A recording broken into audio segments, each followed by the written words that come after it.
Bhajanlal Sharma cabinet की बैठक का एक अहम एजेंडा वरिष्ठ ग्राम विकास अधिकारी के नए पद सृजन का एजेंडा। करीब 750 नए पद सृजित होंगे और यह होगा पहला ऐसा मौका कि एक ही ग्रेड पे में 2 पदनाम के होंगे पद। इससे ग्राम विकास अधिकारियों की पदोन्नति का रास्ता भी साफ हो जाएगा।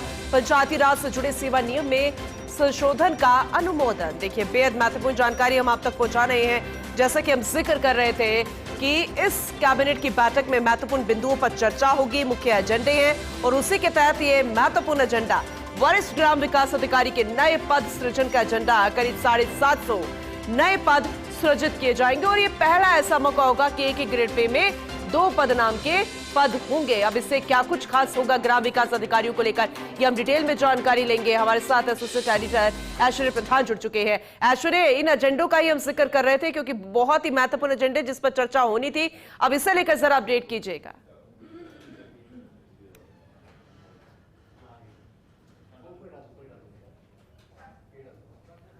ऐश्वर्य जी, आप तक आवाज पहुंच रही हो तो जरा जानकारी दीजिएगा।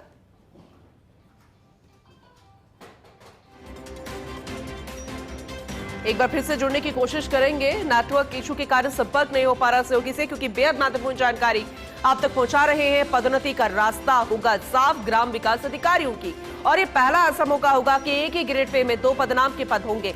देखिए, कैबिनेट की बैठक है और पहली बार ऐसा है कि विधानसभा में कैबिनेट की बैठक मुख्यमंत्री भजनलाल शर्मा कर रहे हैं। लंच ब्रेक था 1 से 2 बजे के बीच यह कैबिनेट की बैठक रखी। समय का उपयोग में लिया गया मुख्यमंत्री भजनलाल शर्मा द्वारा, क्योंकि तमाम विधायक और कैबिनेट मंत्री वहीं पर ही मौजूद थे और वहीं पर कैबिनेट की बैठक फोकस था प्रधानमंत्री नरेंद्र मोदी के आगमन की तैयारियों को लेकर। लेकिन इस बीच महत्वपूर्ण एजेंडों पर भी चर्चा हो रही थी और उसी के तहत ये जानकारी, ये महत्वपूर्ण एजेंडा करीब 750 नए पद सृजित होंगे और एक ही ग्रेड पे में 2 पदनाम के पद होंगे। इससे ग्राम विकास अधिकारियों की पदोन्नति का रास्ता भी साफ हो जाएगा, उनके लिए आसानी हो जाएगी। पंचायती राज से जुड़े सेवा नियम में संशोधन का भी अनुमोदन। ये बड़ी खबर आप तक पहुंचा रहे हैं सबसे पहले फोर्स इंडिया न्यूज पर। भजनलाल कैबिनेट की बैठक के दौरान इस महत्वपूर्ण एजेंडे पर चर्चा भी हुई और ये फिलहाल इस अध्यक्षता के दौरान ये फैसला भी किया गया।